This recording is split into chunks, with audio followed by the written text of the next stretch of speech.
estábamos viendo todo lo que era la parte de los riesgos o agentes, ¿verdad? Vemos riesgos físicos, químicos, biológicos, psicosociales, ergonómicos, meteorológicos. Y ahora vamos a ver lo que es el accidente. El accidente ya lo tenemos en la definición, en el artículo 69 del LOCSIMA. El 69, vamos a ver lo que nos dice el accidente, ¿verdad? Es muy importante, dice artículo 69, lo van a leer allá, no se lo leo para no perder tanto tiempo. Pero ¿qué pasa? Esa definición que está allí no es para que se la aprenda de memoria, no, sino cuando te digan, doctor, ¿qué es un accidente?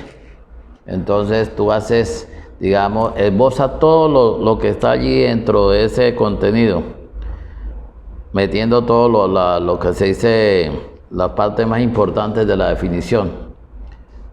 Porque si le vas a decir, doctor, dígame qué accidente, y tú dices, no, pues todo suceso imprevisto que le causa una lesión o un daño a un trabajador, no. La definición tiene que estar de acuerdo con el artículo 69, donde nombra una serie de términos allí, los cuales usted, como se dice, puede ser con sus propias palabras, pero tomando en cuenta todo ese contenido que hay. Dentro de ese mismo accidente,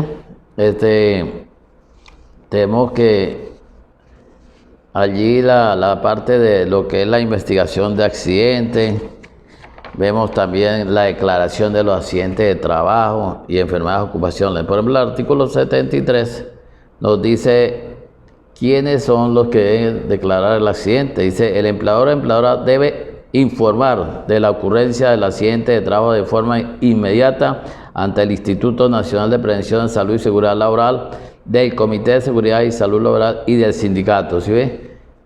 Estos son los que van a saber de ese accidente. El empleador o la empleadora va a participar de ese accidente, lo va a participar al servicio, al comité, al sindicato. Y cuando debe de reportar este accidente o enfermedad ocupacional, dice, dentro de las 24 horas siguientes a la ocurrencia del accidente o del diagnóstico de la enfermedad. El deber de informar y declarar los accidentes de trabajo o las enfermedades ocupacionales será regulado mediante las normas técnicas de la presente ley. Aquí dice que el patrono es el que debe informar, ¿verdad? Pero el patrono está representado ¿por quién? Está representado por el Servicio de Salud y Seguridad en el Trabajo. Entonces, ¿quién es el que debe reportar dentro de las 24 horas? El servicio es el que debe reportar. En este caso, generalmente lo reporta el supervisor de seguridad industrial, pero el que hace el informe es el servicio. ¿Quiénes más, dice, pueden notificar un accidente? El artículo 74. Entonces dice que lo pueden también, digamos, declarar el propio trabajador. O sea, si él puede hablar, él puede declarar cómo fue el accidente, la causa que le produjo el accidente. Puede ser también un familiar, puede ser el comité, puede ser el sindicato. Todos estos organismos o personas pueden informar del accidente. ¿A quién se lo informa? ¿A quién se lo declaran? Al INSACEL. También nos habla el artículo 75 de que también puede participar el accidente a los entes policiales. En ese caso, cuando hay un muerto, lo puede informar al 6CPC. Y el 76 nos habla de la calificación del origen ocupacional y de los accidentes y enfermedades. Entonces, eso lo leen, ese artículo, para que tengan un mayor entendimiento, porque dentro de eso está el 76, 77 y el 78. Entonces, toda la empresa, cuando sucede un accidente, pues todas las empresas tienen que elaborar un informe de cómo se produjo el accidente. Tiene que hacer una investigación de accidente. ¿Para qué se hace la investigación de accidente? Para que no vuelva a ocurrir. Así de sencillo. Entonces, todo accidente o todo incidente se tiene que investigar. ¿Para qué? Para que no vuelva a suceder. Ese informe lo tiene que hacer a través de una declaración de accidente que la pueden bajar por internet. Esa hoja de declaración, aquí tenemos la hoja de declaración de accidente. Entonces, ustedes van a bajar este formato, van a formar este formato, lo van a llenar y cualquier duda que tengan, pues me la hacen participar de inmediato. Entonces, cuando sucede el accidente, se investiga las causas que lo motivaron y de acuerdo a esas causas las vamos a corregir para que no vuelvan a suceder los accidentes. Y después se llena esta planilla y la tienen que enviar, van a dejar copia al comité y también va para el INSACEL. Vemos también dentro de la parte de accidente, vamos a ver también quiénes investigan los accidentes, quiénes serán los que investigan los accidentes. Entonces, los accidentes lo pueden investigar. El más llamado a hacer la investigación es el supervisor de seguridad industrial. Es el llamado a que haga esa investigación, porque es el que conoce la empresa, es el que conoce los equipos, es el que está en contacto directo con los trabajadores. También, ¿quién puede investigar ese accidente? Lo puede investigar una persona especializada, una persona especializada que está fuera de la empresa, no pertenece a la empresa. Un investigador privado, llamémoslo así, un investigador privado. ¿Por qué un investigador privado? A veces las empresas no confían de la investigación que hace el supervisor porque de pronto él está comprometido dentro de esa investigación. Entonces, un investigador especial, un investigador privado, también puede investigar el accidente. ¿Quién más investigan los accidentes? Los bomberos. Los bomberos. Tú sabes que cuando hay siniestros como incendios, inundaciones y eso, entonces los bomberos llegan, hacen un informe. ¿Qué fue lo que ocasionó ese incendio? ¿Qué fue lo que ocasionó esa inundación? Fuera de eso, ¿quiénes más pueden investigar los accidentes? Lo pueden investigar las compañías de seguros. Las compañías de seguros.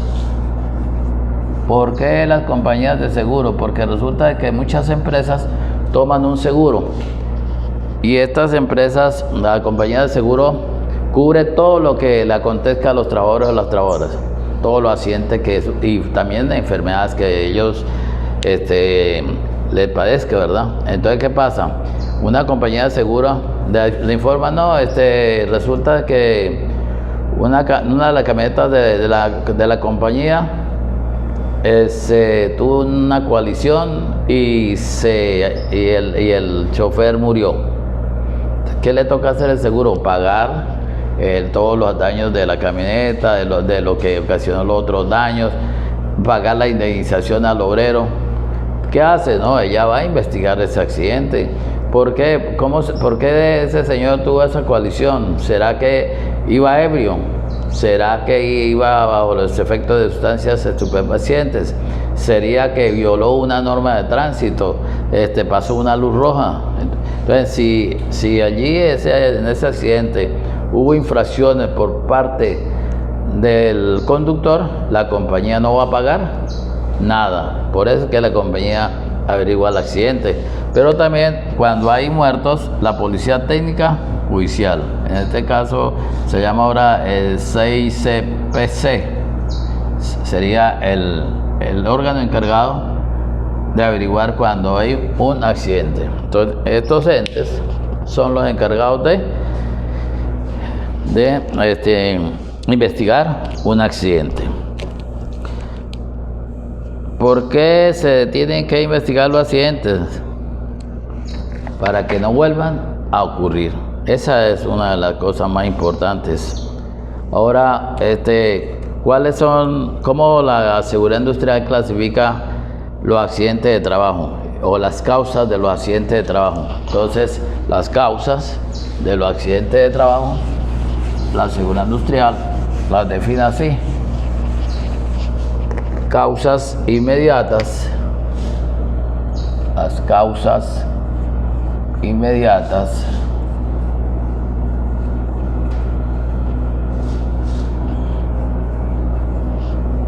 esas causas inmediatas puede ser los actos inseguros, o las condiciones inseguras. Entonces, las causas de los accidentes, causas inmediatas, y también tenemos las causas básicas. Las causas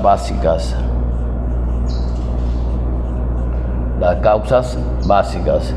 ¿Cuáles serían las causas básicas? Las causas básicas, tenemos factores de trabajo,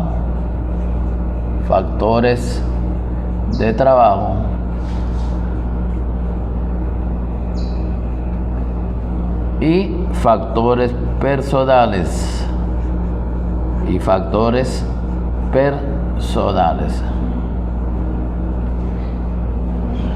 Ahí tenemos las causas que motivaron un accidente, ¿no? Las inmediatas, como su mismo nombre lo dice, las que llevaron inmediatamente a que se produzca ese accidente.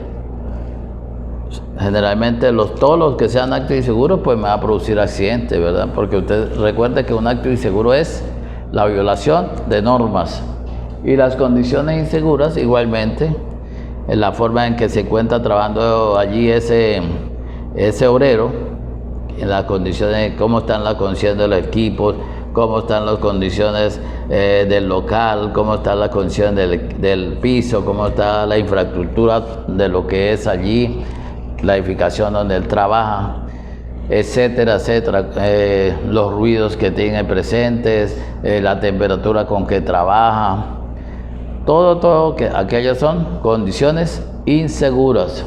Y luego vemos la causa inmediata, la causa básica, que factores de trabajo y factores personales. ¿Cuáles serían los factores de trabajo? Dentro de los factores de trabajo tenemos diseño inadecuado. Digamos, por ejemplo, si un lugar de trabajo está mal diseñado, la colocación de los equipos y todo, seguramente que me va a producir un accidente. O el mismo edificio que esté mal diseñado, de pronto se cae el piso, pues, ¿verdad? Uso inadecuado de herramientas. Hay veces que los trabajadores llegan y van a martillar algo, y entonces agarran una llave y se ponen a martillar con la llave, o donde uno agarra el destornillador, se ponen a martillar con el destornillador. Entonces está haciendo un uso inadecuado de la herramienta, lo que va a producir de pronto un accidente. También están los estándares inadecuados. Estándares quiere decir normas inadecuadas, ¿no? Es decir, de pronto mal interpretadas. Está el desorden en el área del trabajo, ese es otro de los factores. La falta de limpieza en el área de trabajo. Hay veces que en los talleres y eso, donde se trabaja con grasa, con gasolina, también el trabajador llega y lanza por ahí los trapos y eso, y pueden producir también accidentes, como es fuego, ¿no? Y entre los factores personales tenemos la falta de conocimiento. Si un trabajador tiene poco conocimiento de lo que está haciendo, se sobreentiende que se va a accidentar. Él dice, no, yo sé conducir bien por ejemplo, ese montacarga, y resulta de que él no sabe operar bien, y seguramente que va a venir el accidente. Los problemas de motivación.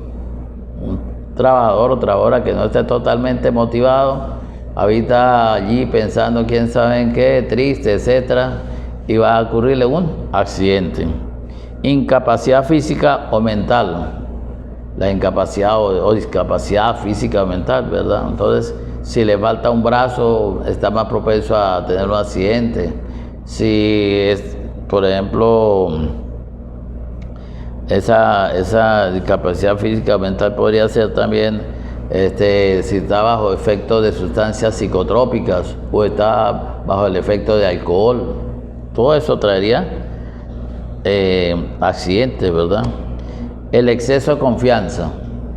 Ese es uno de los factores más grandes que existen en los trabajadores, mira.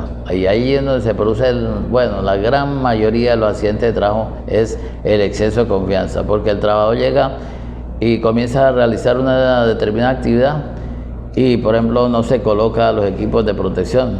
Él dice, mira, colócate, por ejemplo, los guantes. No, yo hago este trabajo así, yo tengo años haciendo este trabajo aquí, así.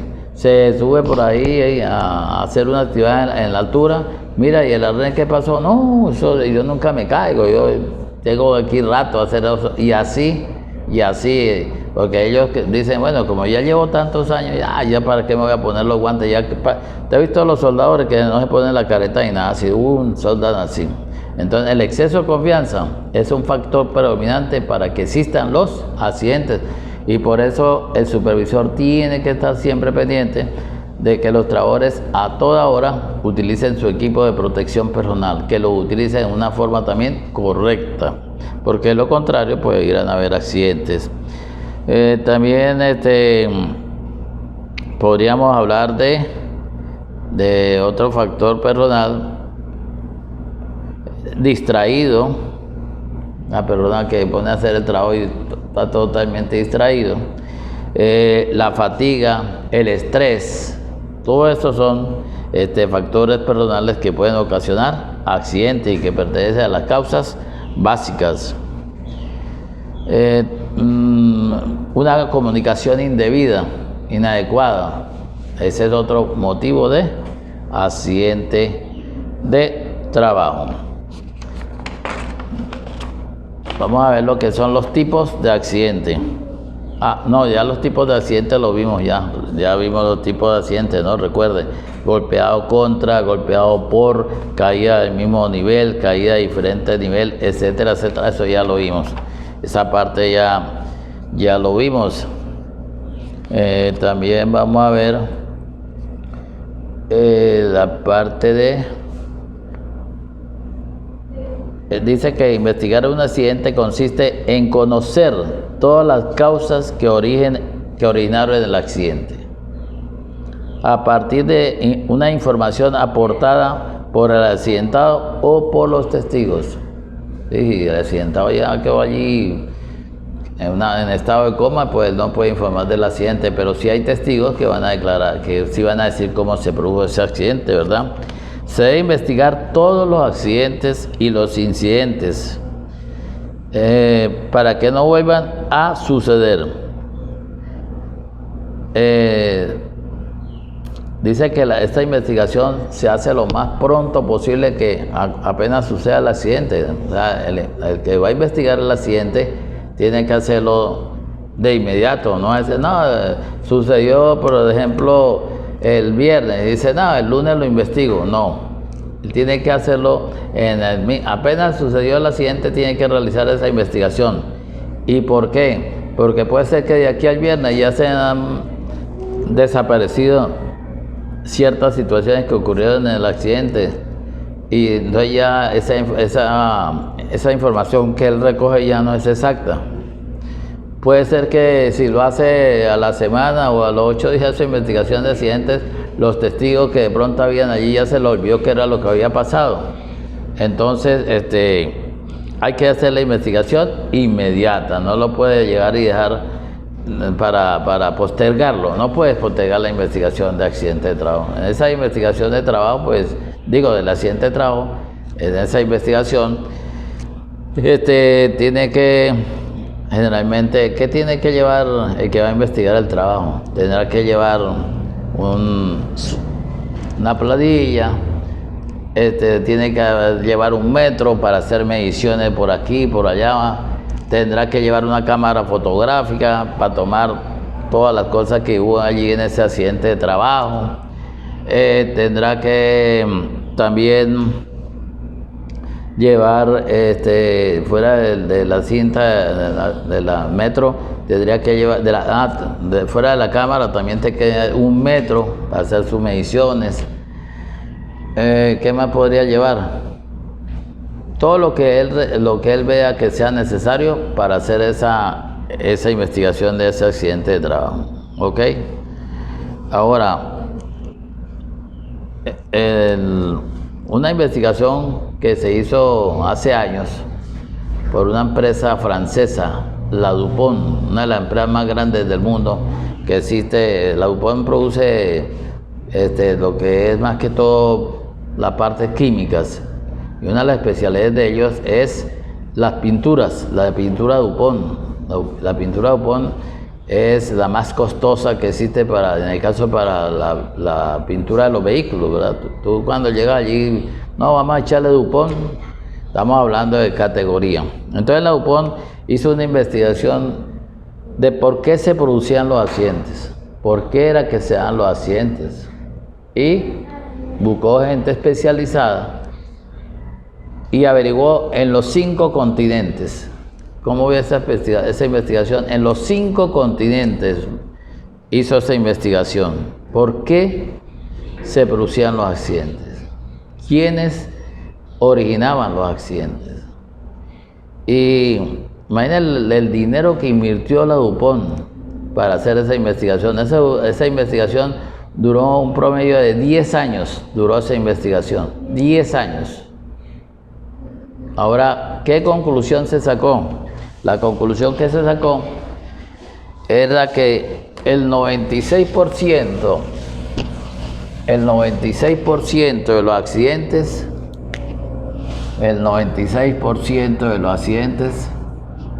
lo producían los obreros, los trabajadores, las trabajadoras.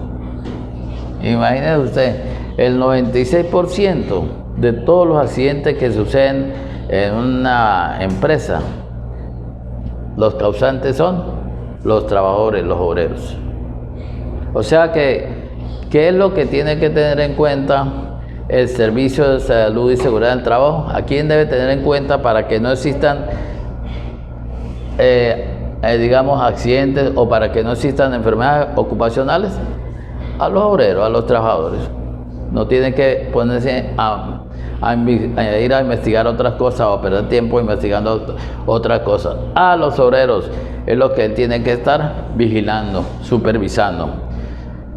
Dentro de, digamos, se dice, bueno, dice 96%, ¿por qué culpa totalmente tienen los obreros, los trabajadores? Porque, por ejemplo, hay muchos factores que él cometió. Por ejemplo, no utilizó los equipos de protección personal. No utilizó los equipos. ¿Quién no los utilizan? Los obreros. Por eso hubo accidentes. No los utilizó de una forma correcta. Puede ser, no los utilizó de una forma correcta. Segundo, no tenía el equipo de protección personal colocado. Tercero, tenía el equipo de protección personal colocado, pero el equipo estaba defectuoso. Entonces, de pronto se tuvo cortaduras en la mano. Él dice, no, pero es que yo tenía los guantes. Sí, pero es que los guantes estaban rotos. Imagínate tú. Entonces, el equipo de protección personal estaba defectuoso. ¿Sí ves? Entonces, allí, ¿cuántos accidentes habrá producido por los obreros en ese equipo de protección personal? Los equipos y herramientas, por ejemplo, los equipos y herramientas. ¿Cuántos accidentes son producidos por equipos y herramientas? Pero los culpables, ¿quiénes son? Los obreros, los trabajadores. ¿Por qué ellos? Porque ellos son los que lo manipulan, ellos son los que trabajan con ellos. Y dice la norma que cuando un trabajador va a realizar cualquier actividad con un equipo, lo primero que tiene que es revisarlo, hacerle una inspección, a ver si ese equipo se encuentra apto para realizar esa labor, esa herramienta.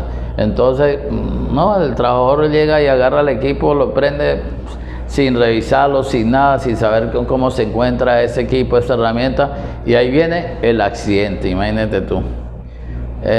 Por ejemplo, nosotros hemos tenido experiencia en unas empresas, en el central azucarero aquí en Barinas, cuando se estuvo elaborando ese central azucarero, que es uno de los más modernos del mundo y que hoy se encuentra totalmente olvidado, el CAES. El CAES es hasta ahora el central más moderno de América Latina, y hoy en día prácticamente se encuentra olvidado, pues en las ruinas se encuentra allí este central tan poderoso que es el central.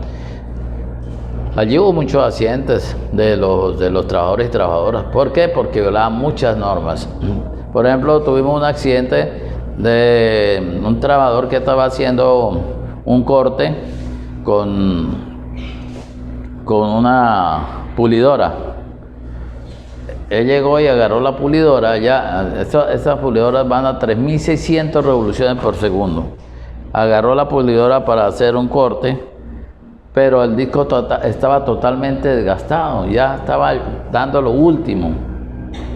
Él no podía haber utilizado ese equipo, él tenía que reportarlo. Mire, hay que cambiar este disco. No, él llegó y lo agarró y se puso, el disco rompió y bueno, casi lo degolla. Uno de los pedazos de ese disco le pasó por acá, por la garganta. Faltó muy poco para que lo hubiera degollado. ¿Culpable quién? El trabajador. El trabajador por no tener cuidado en la revisión de su equipo. Y así, si seguimos hablando de ese 96%, vemos que todo eso culpa lo tienen los trabajadores. Nos habla, por ejemplo, de lo que es la limpieza y el equipo, la limpieza y el orden del área de trabajo. Donde no haya limpieza, donde no haya orden, pues allí va a haber seguramente accidentes. ¿Quiénes son los culpables? Los obreros, los trabajadores. Entonces, conclusión, el 96% de los accidentes lo producen los trabajadores. Así de sencillo. Y ustedes dirán, bueno, ¿y el otro 4%? El otro 4%, la DuPont dice, el otro 4% se debe a la fatalidad. El otro 4% se debe a ¿qué? A la fatalidad. Así de sencillo. ¿Qué llamaríamos fatalidad? Bueno, estaban realizando un trabajo a la intemperie y comenzó de pronto a llovinar o algo y les cayó un rayo y los eliminó. Eso ya se llama fatalidad. De pronto están haciendo una faena en el mar y vino un tsunami y se los llevó. Y así, o sea, el 4% hablamos de fatalidad. Nosotros hemos conocido accidentes tan inverosímiles que uno no dice, bueno, ¿y cómo pudo haber ocurrido esto? Pero sin embargo, siempre que ocurrió de pronto esa fatalidad o ese accidente, a veces el trabajador también tiene la culpa. También tiene la culpa. Ese informe que hizo la DuPont, ella sacó conclusiones, deducciones, cómo evitar los accidentes, cómo la empresa debe manejar todo ese proceso de seguridad industrial. Sacó recomendaciones, sacó métodos, sacó de todo allí. Precisamente ese método se llama el método DuPont, que muchas empresas utilizan el método DuPont. Ese método es costoso. Ese método, la DuPont, generalmente lo adquieren las grandes empresas. Si siguen ese procedimiento que dice la DuPont, seguramente va a mantener en cero la accidentabilidad, en cero. Si sigue ese marco de recomendaciones, de técnicas que da la DuPont, las empresas ya está probado que siempre su accidentabilidad está en cero. Pero ¿cuánto vale? ¿Cuánto vale ese método DuPont? Bueno, ella no lo vende, ella simplemente lo da en ¿qué? Se me olvidó la palabra. En franquicia, lo da en franquicia. O sea, no se lo vende. Le vendo esta franquicia, anualmente cuesta tanto esa franquicia.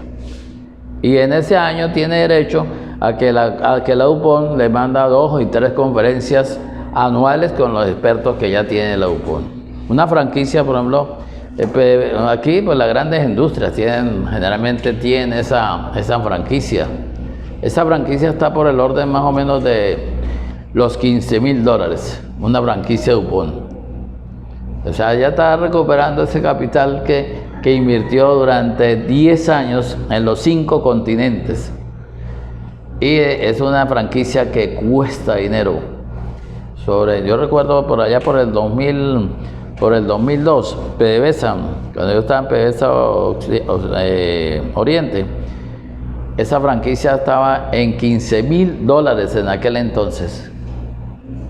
Lo adquiere la gran empresa, no lo va a adquirir una bodega, no, la gran empresa, pero le sacan el provecho enorme. ¿Por qué? Porque si se aplica todo lo que dice la DuPont, seguramente esa empresa va a estar en 0 fatalidad, 0 accidentabilidad, 0 enfermedades ocupacionales. ¿Cuántos miles de millones ahorra una empresa en un año cuando mantiene ese estatus de 0 accidentes, 0 enfermedades ocupacionales? Bueno, quiere decir que esos $15,000 que ha dado, se quedan pequeñitos, pues. Muy importante ese método. Vemos también que para investigar los accidentes, existen métodos para investigar los accidentes. Entonces existen métodos. Vamos a ver métodos de investigación de accidentes. Métodos de investigación de accidentes. Métodos de investigación de accidentes. ¿Qué métodos se utilizan para investigar un accidente? ¿Qué métodos tendremos para investigar un accidente? Tenemos varios métodos. Tenemos el método ANSI. El método ANSI. ANSI es una sigla. Ya decíamos también de que en Venezuela uno de los órganos rectores de la seguridad se llama COVENIN, la Comisión Venezolana de Normas Industriales. Eso en Venezuela se llama así. En Colombia, ese organismo tiene otro nombre. En Perú, en Chile, cada uno tiene un organismo que rige la seguridad, cada uno, ¿verdad? Cada uno rige la seguridad. Entonces, ¿qué pasa? ANSI es un organismo que se encarga, digamos, de la dirección de la seguridad en Estados Unidos. El ANSI, Instituto Americano de Estandarización, o Instituto Americano de Normas, también se le dice, ¿no? Instituto Americano de Normas, o Instituto Americano de Estandarización, se le puede conocer también en esa sigla. El ANSI es un método que se utiliza mucho, por ejemplo en Venezuela. En Venezuela ese método es el que más se utiliza aquí, el método ANSI, es muy utilizado. Ese método, ¿para qué se utiliza? Ese método se utiliza para cuando se sucede el accidente, entonces miramos a ver cómo se investiga a través de ese método. Tenemos también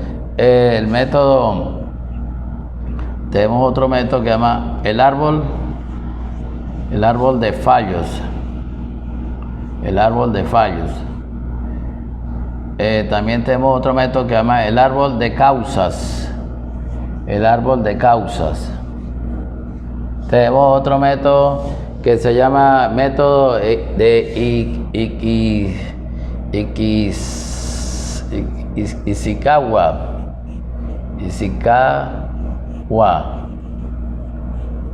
Método de Ishikawa. Método de Ishikawa o espina de pescado, también se le conoce Ikizawa o espina de pescado. Ikizawa o espina de pescado. Tenemos el método de los 5 por qué. De los 5 por qué. Método de los 5 por qué.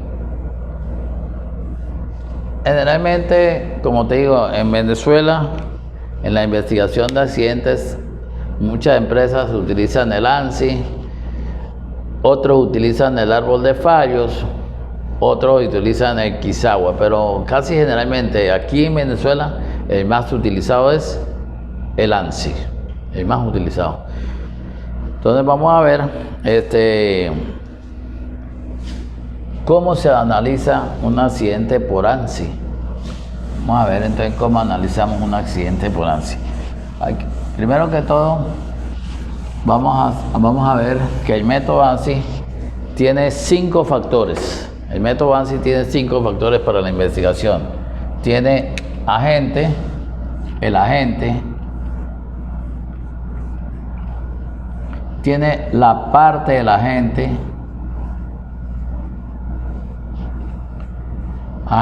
parte del agente, tiene el tipo de accidente, tiene la condición física, condición física o mecánica peligrosa. Condición física o mecánica peligrosa. Tenemos también el acto inseguro.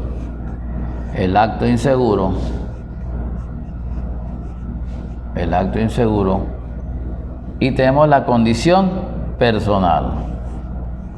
La condición personal.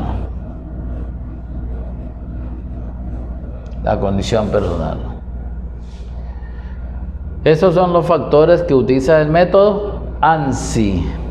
Muy importante este método de investigación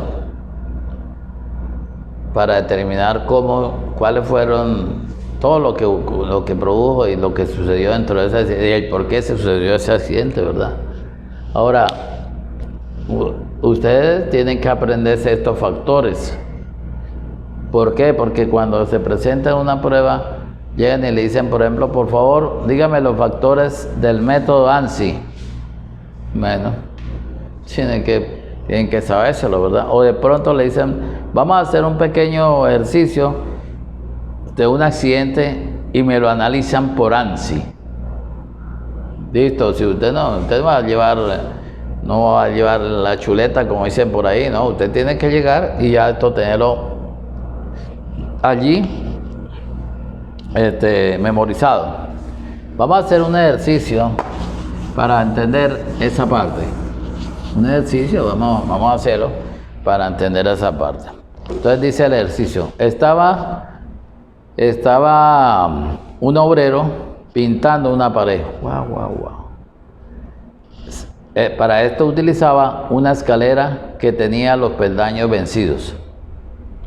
De repente, él hace un movimiento voluntario, cae la escalera, choca contra el piso y se fractura la pierna derecha. Entonces dicen, investíguelo por ANSI y dé recomendaciones. Investíguelo por ANSI y dé recomendaciones. Antes de proceder a hacer el ejercicio, vamos a definir cada factor. ¿Qué es el agente? El agente es el que está directamente, la sustancia o el objeto que está directamente involucrado en el accidente. Es el que está directamente allí involucrado el accidente, ¿verdad? En este caso, por ejemplo, cuando hablamos de este ejercicio, de este accidente del tipo que estaba en la escalera, ¿quién será el agente? El que produjo allí ese accidente directamente fue la escalera. Ahí no hay para dónde agarrar. Entonces el agente es la sustancia o objeto que produjo directamente el accidente. Parte de la gente. La parte de gente, pues, de lo que está compuesta la escalera, generalmente lo principal. ¿De qué está compuesta la escalera? de peldaños. En parte la gente peldaños. Tipo de accidente. Ya vimos la clasificación de los accidentes: golpeado por, golpeado contra, contacto con corriente eléctrica, caída de mismo nivel, caída de diferente nivel, etcétera, etcétera. Entonces, en esa clasificación de accidente, ¿cuál será el tipo de accidente? El tipo de accidente es caída de diferente nivel. Pero aquí, en la gente, solamente puede haber un solo objeto, la escalera, ahí no puede haber ningún otro. Pero en la parte de la gente, o sea, en todo esto, los demás, pueden haber varios. Como por ejemplo, en el tipo de accidente, caída a diferente nivel, y también puede haber golpeado contra, porque recuerde que dice, se golpeó contra el piso y se fracturó la pierna derecha. Entonces, aquí tenemos dos tipos de accidente: caída de diferente nivel y golpeado contra. Generalmente se ponen los principales. En este caso, el principal sería caída de diferente nivel. Ahora tenemos la condición física o mecánica peligrosa. La condición física. ¿Qué es la condición física? Es el área, cómo está el área donde él trabaja. ¿Cómo se encuentra esa área? ¿Se encuentra falta de luz? ¿Se encuentra con mucha temperatura? ¿Se encuentra energizada? ¿Se encuentra, digamos, llena de agua? Etcétera. Entonces, la condición física, cómo es que se encuentra allí esa área donde él trabaja. ¿Cómo se encontrará esa área? Y el acto inseguro, ya sabemos los actos inseguros, ¿verdad? ¿Cuál sería el acto inseguro? Dice que el acto inseguro es cuando se viola normas. El acto inseguro es cuando se viola normas. ¿Y cuál será la condición personal? Ya vimos cuáles fueron las causas básicas y las causas inmediatas. Y la condición personal o factores personales están dentro de las causas básicas. Dentro de las causas básicas. Entonces ahora sí lo vamos a desarrollar. Dijimos que la gente es la escalera. Y la gente es la escalera. La parte de la gente, dijimos que es los peldaños. Los peldaños. El tipo de accidente, dijimos que es caída de diferente nivel. Caída de diferente nivel. Caída de diferente nivel. La condición física o mecánica peligrosa. ¿Cómo se encontraba el lugar de trabajo? ¿O en qué condiciones se hacía ese trabajo? Entonces, allí la condición del trabajo es que se hacía en las alturas. ¿Cómo se hacía? ¿Cómo estaba realizando el trabajo? En la altura. Entonces, ¿cuál será la condición física? La condición física que se trabajaba en trabajo en alturas. Trabajo en alturas. El trabajo era en alturas. El acto inseguro que cometió ese trabajador, ¿cuál sería ese acto inseguro? Ahí pueden haber varios actos inseguros, ¿verdad? Pueden haber varios. Por ejemplo, o sea, la violación de una norma es el acto inseguro, ¿verdad? Por ejemplo, ¿qué acto inseguro cometió? Primero, no utilizó equipo de protección personal. Entonces no utilizó equipo de protección personal. ¿Cuál equipo de protección personal debería él utilizar estando allí en la altura?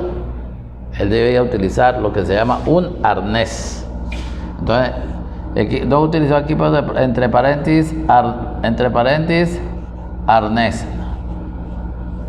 ¿Ven? ¿Qué otro acto inseguro cometió este ciudadano? El otro acto inseguro es que utilizó equipos defectuosos. Pues recuerde que la escalera tenía peldaños vencidos. O sea, utilizó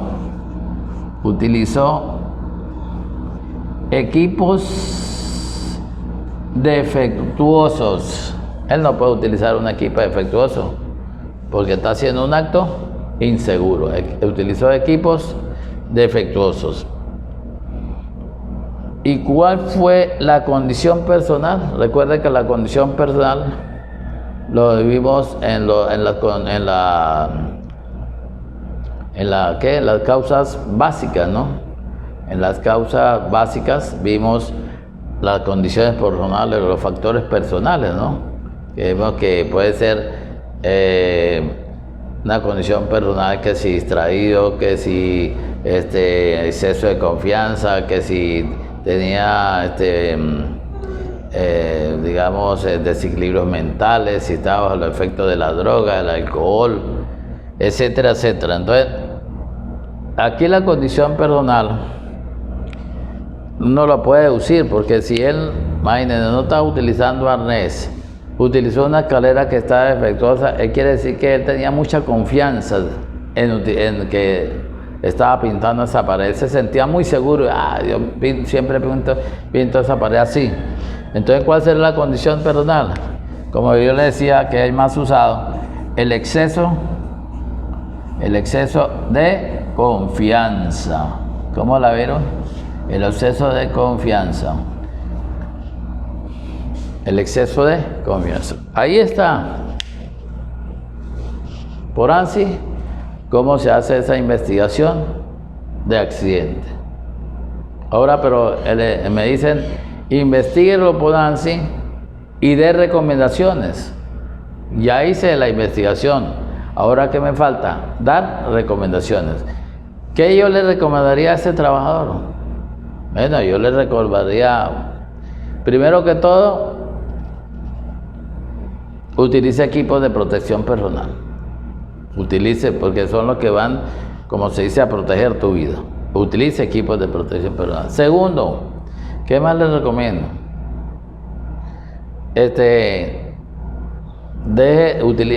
No, como se dice, no abusen.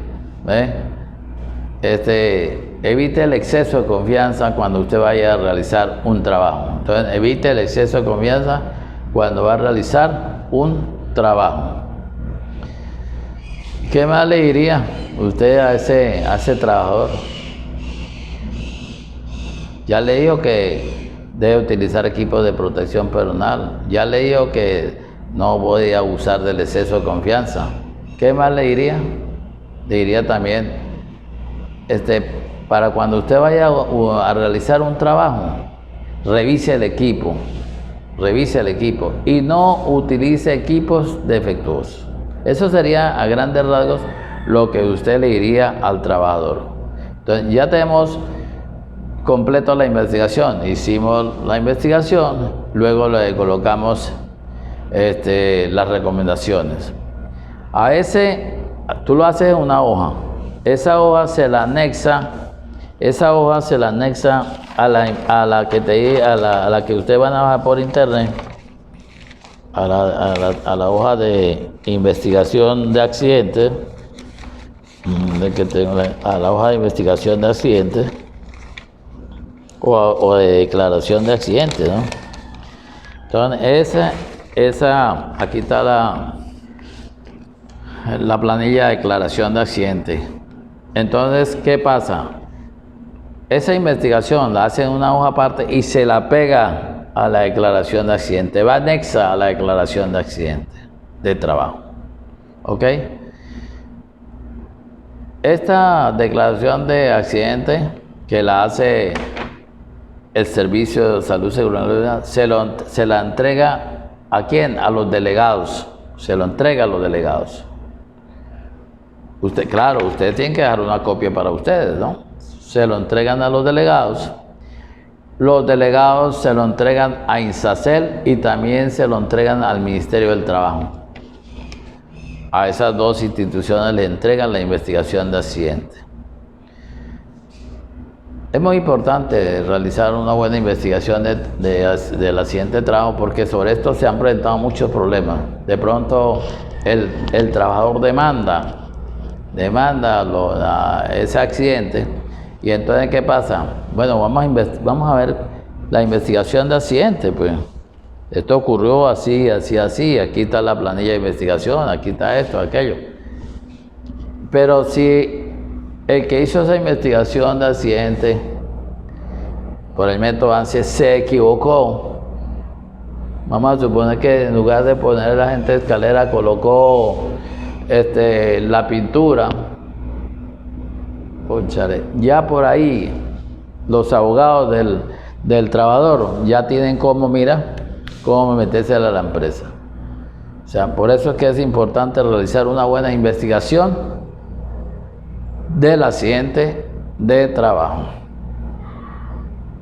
Esa investigación de accidente de trabajo y ese informe que usted le entregan a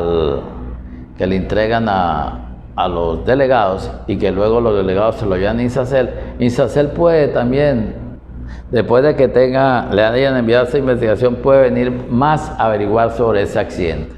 ¿Ok? Puede venir a averiguar más ese accidente. Ocurre también, puede ser que ocurrió el accidente y no hicieron la investigación del accidente, no la hicieron. Fuera de eso, pues si no la hicieron, pues ¿qué le iban a reportar a la INSACEL, verdad? ¿Qué pasa más adelante con ese trabajador que sufrió un accidente y con el tiempo repercutió en él? Le trajo secuelas ese accidente. Ahí entra en graves problemas la empresa. Porque cuando el trabajador llega y comienza a reclamar de que eso que le está padeciendo es producto de una caída que él tuvo en una escalera, y cuando INSACEL dice, bueno, ¿y eso cuándo fue? ¿Y dónde está la investigación de ese accidente?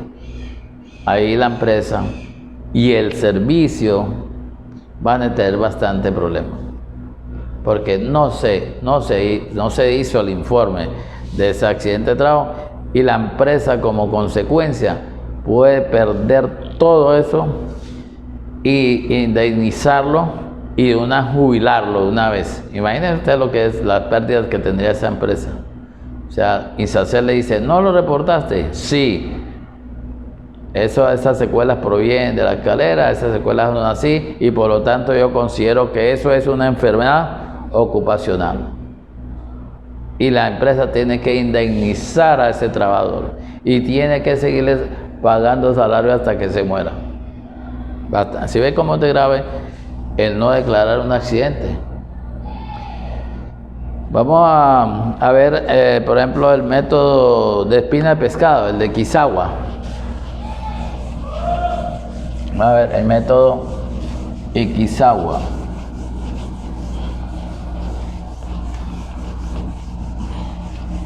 Ese método de Kizawa también es utilizado igualmente. Es utilizado el Kizawa, pero generalmente, como te digo, lo más rápido para la investigación es el ANSI. Y no tiene tanto problema el ANSI. El espina de pescado va de esta forma.